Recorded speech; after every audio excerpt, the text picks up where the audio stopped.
it's going back into that. I want Tedros to beat the talent, bring that talent back into me, and so I got to bring him back. So maybe she feels more inspired bringing Tedros along for the ride. I didn't like it. I thought it was kind of whack, but I really feel like that's really what it was. I feel like I'm gonna use you. Pardon me. So this time I got the camera right. As you can see, the tapping that you're hearing is my good boy Gizmo. Every time I try to record down here, he wants to be part of the action. So say hi to the folks, Gizmo.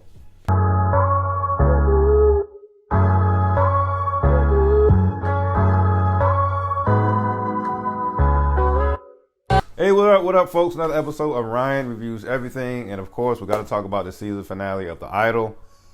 And, in the words of Charlemagne, just this ain't it, folks. This wasn't it. I don't even know where to start, man. But I guess like most stuff, we'll start from the beginning. We definitely see Jocelyn is still, kind of rattled, kind of upset with what went down with Rob or this whole spat that she had with Tedros. And we actually see Leah, her personal assistant and best friend, let her know that Andrew Feinstein, who I believe is responsible for the funding for the tour, just comes up with like a surprise, day of appointment. Like, look, I got some questions about the tour. I'm really unsure about how you feeling. You're very, you're kind of iffy, you're kind of unstable. So I'm going to pop up at 1:00, and I just want to check in with you before we move forward. And so, of course, with that going on and this whole cult-like following that, not cult-like, actual cult of people who are in this woman's house thanks to Tedros, she rallies the troops and let them know, like, look, we got to go ahead and we got to put on the show of our lives. We got Andrew coming through at 1:00. We got to put it on. I want you all to open for me. Let's go. And, in terms of Tedros, giving Tedros the cold shoulder. And I think what really did it, clearly, was how we see how he was mistreating Leah throughout the entire episode last week. And also clearly over him when we see Rob. And, of course, things eventually change. So, just to fast forward a little bit, the bulk of the first half is literally Andrew being turned off with all these other people in the house, and we eventually see him, fall in love with all these people's talent. So that was cool. I get all that. But I really think, although, overall the show definitely wasn't the greatest, I will say one of the positive things that I took from it, especially being from the outside looking in, it definitely kind of paints a picture of like certain horrible stories you hear about the music industry, about how people could get screwed over, about people getting signed and then next thing you know they're on the shelf for months at a time until they get dropped. So I do like that aspect of it. And the way it's shot, of course, Sam Levinson did a great job, being that he clearly knows what he's doing. And we see the success of Euphoria, which, if I'm not mistaken, isn't coming back to like, 2025, 2026? So that's clearly disappointing. But, once again, just back to the show. And we also see kind of like, I don't know, at one point I felt like there was some type of division amongst the directors or the staff or whatnot. You had Nikki, who was trying to talk Tedros up and like, hey, I know you signed these people. I know it was all you. You know what I'm saying? Like, we could work together and work with the people that you got here. I know Jocelyn is trying to take the credit, but I know you're the brains behind it all. And then on the other hand, we have Destiny and Haim. They're like, yo, and also with Andrew, and they're like, yo, these people are talented. Let's sign them and just cut Tedros out entirely, completely. And what I really didn't like about it was, like it really, and this is, maybe I'm hating. I really didn't like how the way the episode was progressing. It made me feel sorry for Tedros for like a good 5 minutes, man. Like, because you see these people, they clearly know Tedros discovered all this talent that wants to open up for Jocelyn.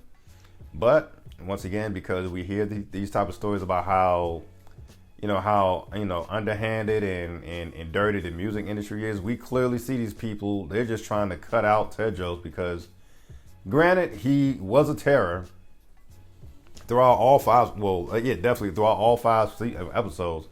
A terror, just running stuff, and he doesn't have the talent or any type of anything about him that says I really run this. Like he definitely in that aspect came off like a poser. But also with that being said, it's like that is kind of dirty to kind of screw my man out. Well, he's not a favorite character. Let me not say my man, but to screw him out of the talent that he found, that is dirty. Whether you like Tedros or not, and most people, I'm sure, doesn't like Tedros. In terms of the performance, I mean, although I do dig some of the songs that the music has done, I don't know. He might just need to stick with just if he has another role, just stick to playing The Weeknd in whatever movie or show that wants The Weeknd as an artist in that particular show. Like Uncut Gems, he was great at Uncut Gems because he was just playing himself.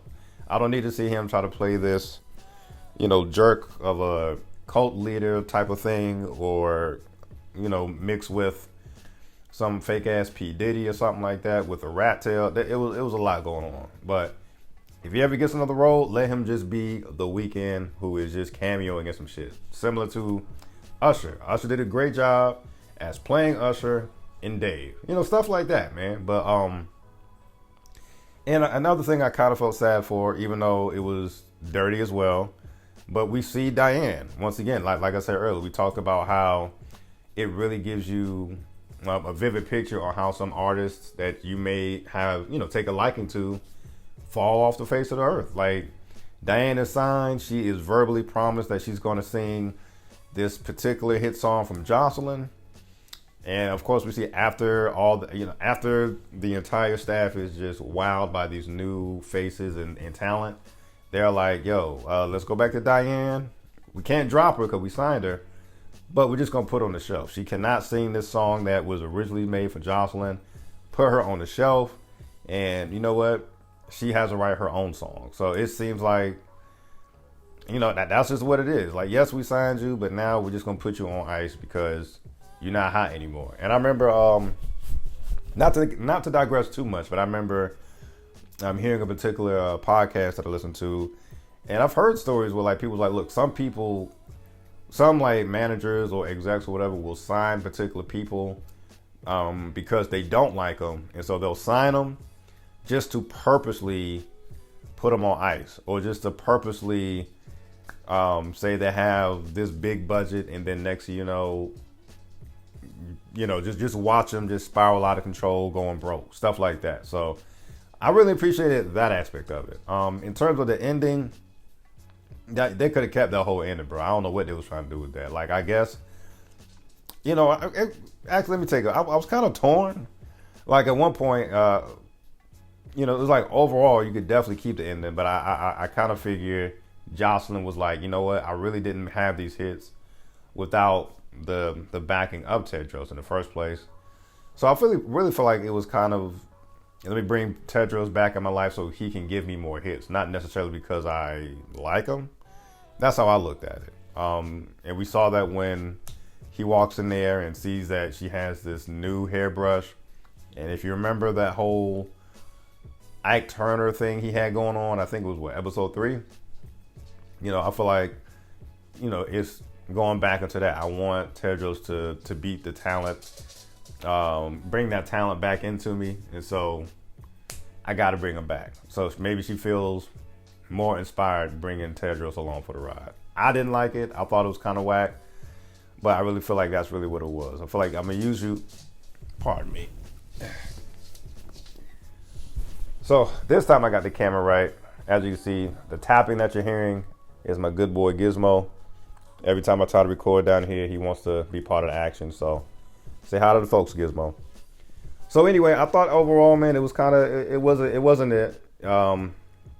I really didn't like how Jocelyn didn't speak up about Rob being accused of sexual assault with somebody, especially being that it was a total setup, which she knew it was Tedros, and still like, it's all right, boy. And still after all that, wanted to sign Tedros because, of course, her career comes first. Let me bring Tedros on, and Rob was just screwed over. Was it an entertaining 5 weeks of reviewing this? Yes, I could say that. Was the show great? Do you need to go back to it for some type of replay value? Absolutely not. So, hey, love it or hate it, folks. And that's our review. Peace.